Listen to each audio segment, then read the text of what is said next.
Welcome to my channel. I'm Jhonna, and this is Jhonna Unfiltered. Today's video is a little different from my usual content. I've been making a lot of heavy videos lately, the narcissistic parent series, the personality deep dives, and honestly, those take a lot out of me. So today I want to talk about something lighter. I want to talk about dogs. Specifically, two very different dogs that ended up living together and creating one of the most entertaining little household dynamics I've heard about in a while. This came up because of a conversation I had with a student. She has two dogs, a 3-year-old Shiba Inu and a 1-year-old Jack Russell Terrier. She got the Jack Russell to be a companion for the Shiba Inu. And the way she described the difference between them was so funny and so accurate to what I know about both breeds that I couldn't stop thinking about it. She said the Shiba Inu is cool. And she meant that in the most literal way, like calm, reserved, and completely unbothered. She said if you try to pet it, it tolerates you for a few seconds and then gives you a look like, okay, that's enough. Thank you. And if you keep going past those few seconds, the look becomes something a little more pointed. Meanwhile, the Jack Russell Terrier is right there, wiggling, absolutely convinced that any attention going to the Shiba Inu is attention being stolen from him.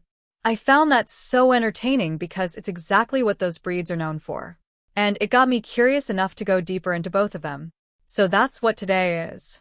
A learning session about Shiba Inus and Jack Russell Terriers, what makes each of them unique, and what it actually looks like when you put those two personalities in the same house. Before I get into it, the usual reminder. I'm not a veterinarian. I'm not a professional pet trainer or animal behaviorist. I'm an ESL teacher who talks to a lot of people about their pets, and I find it genuinely fascinating. So this is me sharing what I've learned, and I hope it's useful or at least entertaining. Let's start with the Shiba Inu, since that's the older and more senior resident in my student's house. The Shiba Inu is a Japanese dog breed, and the name itself is interesting. Inu is the Japanese word for dog. Shiba has a couple of possible meanings, and there's actually some debate about which one is the original. One explanation is that Shiba refers to brushwood, which is a type of low shrubby vegetation found in the mountains where these dogs were historically used for hunting. The idea is that the dog blended into that environment or moved through it easily. Another explanation is that an older meaning of Shiba referred to something small, which would make Shiba Inu essentially means small dog. Both explanations make sense when you look at the breed. The Shiba Inu is one of the oldest and most primitive dog breeds in Japan. They were originally bred to hunt small game and birds in the mountainous regions of Japan. They're relatively small to medium in size, with a compact, muscular build. They have a thick double coat that comes in colors like red, sesame, black and tan, and cream. Their tails curl upward over their back, and their ears are upright and alert. Their facial expression is often described as fox-like, with dark almond-shaped eyes that give them a somewhat serious, watchful look. And the personality. This is where Shiba Inus become fascinating and also, for some people, genuinely challenging. The Shiba Inu is not your typical eager-to-please dog. They're not going to do tricks for your approval or come running every time you call. They're independent, spirited, and they have a very clear sense of what they want to do and what they don't. They're intelligent, but they're not particularly motivated by human approval in the way that, say, a Labrador is. They make their own decisions, and they expect you to respect that. They're also known for something called the Shiba Scream, which is a very dramatic, very loud vocalization they produce when they're upset, being restrained, or simply feeling that their dignity has been offended. If you've never heard it, just know it's something between a screech and a howl, and it is absolutely startling the first time you encounter it. Despite all of that, Shiba Inus are deeply loyal to their families. They're not standoffish with everyone. They're selective.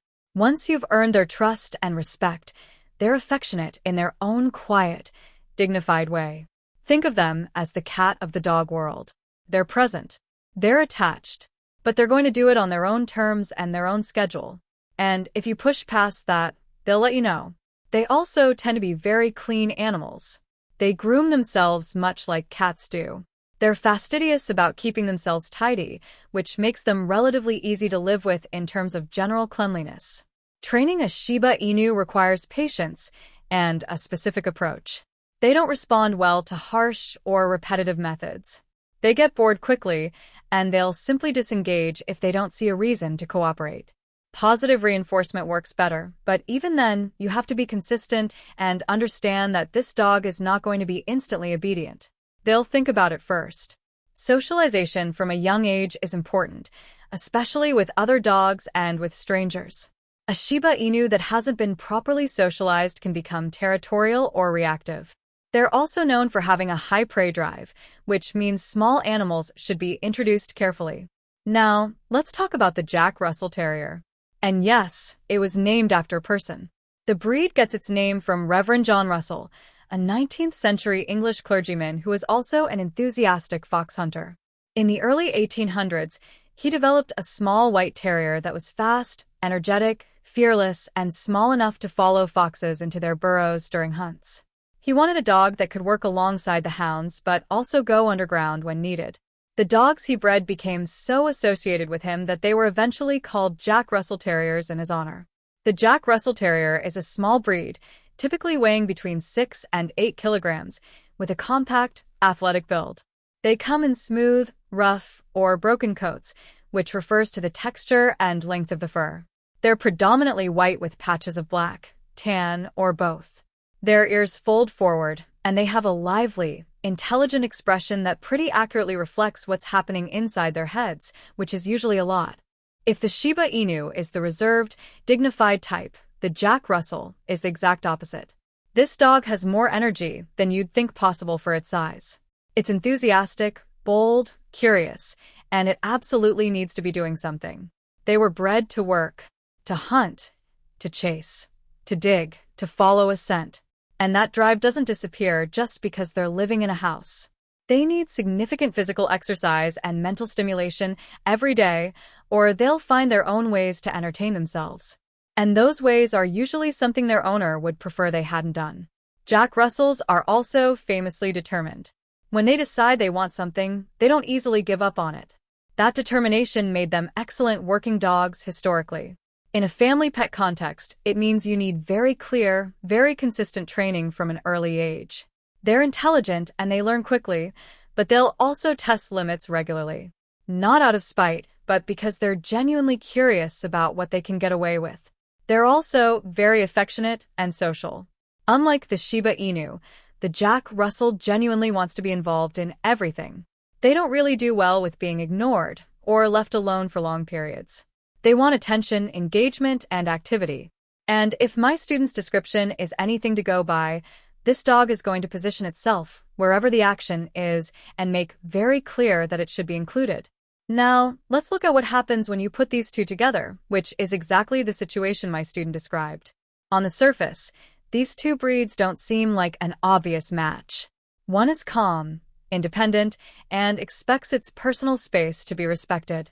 The other is energetic, attention-seeking, and fully committed to being involved in everything. The age gap of 2 years also means the Shiba Inu was already settled into its routines and personality before the Jack Russell arrived. What my student described, the Shiba Inu tolerating a certain amount of interaction and then clearly indicating it's done, while the Jack Russell watches and tries to insert itself into everything, is actually very typical of how these two breeds interact. The Jack Russell wants to play. The Shiba Inu is interested in playing on its own schedule and for a limited amount of time. The Jack Russell interprets any attention going elsewhere as a personal injustice. The Shiba Inu probably finds this exhausting. That said, Shiba Inus can coexist well with other dogs when the introduction is done carefully and when there's enough space for each dog to have their own area.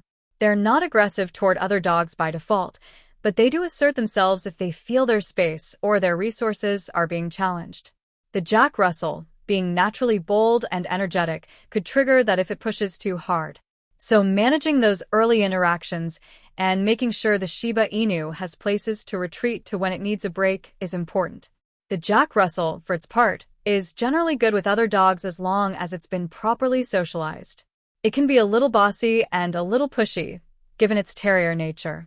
But with the right introductions and consistent guidance, two dogs like these can develop a working relationship. It might not look like best friends, but it can be two animals that coexist and even keep each other stimulated in their own way. The connection my student made about Japanese pet owners taking their responsibilities very seriously is one I find genuinely interesting. There is something distinct about how many Japanese people approach pet ownership. When they commit to a pet, they tend to commit fully. The attention to health, to proper care, to the animal's emotional well-being. Some people don't get pets at all because they know they can't give that level of attention, and they'd rather have no pet than an unhappy one. There's something I genuinely respect about that level of self-awareness. Before I close, I'd love to hear from you. If you've ever had two dogs with very different personalities living together, what was that like? Did they eventually find their rhythm with each other, or was it a constant negotiation? Drop it in the comments, because I find real owner experiences so much more useful than anything I can read in a description. Thanks for watching. If this video resonated with you, please consider hitting the subscribe button. I want to be upfront and share that I use this text-to-speech voice to tell my stories because, as a full-time ESL teacher, I have to be very careful with my vocal cords. Managing vocal nodules means I have to save my voice for my students, but I didn't want that to stop me from sharing these unfiltered thoughts with you. I'm Jhonna, and I'm currently working toward my goal of 1,000 subscribers so I can finally monetize this channel and turn this passion into a sustainable part of my future. This is my diary of solo living here in the Philippines, and your support, whether through a comment or a sub, helps me keep this channel growing. If you would like to help out even more, you can check out the Buy a Treat for My Pets link in the description. My dogs definitely appreciate the love. Make sure you are subscribed so you do not miss the next update. Thank you for being such an important part of this journey. I'm Jhonna, and I will see you in the next one.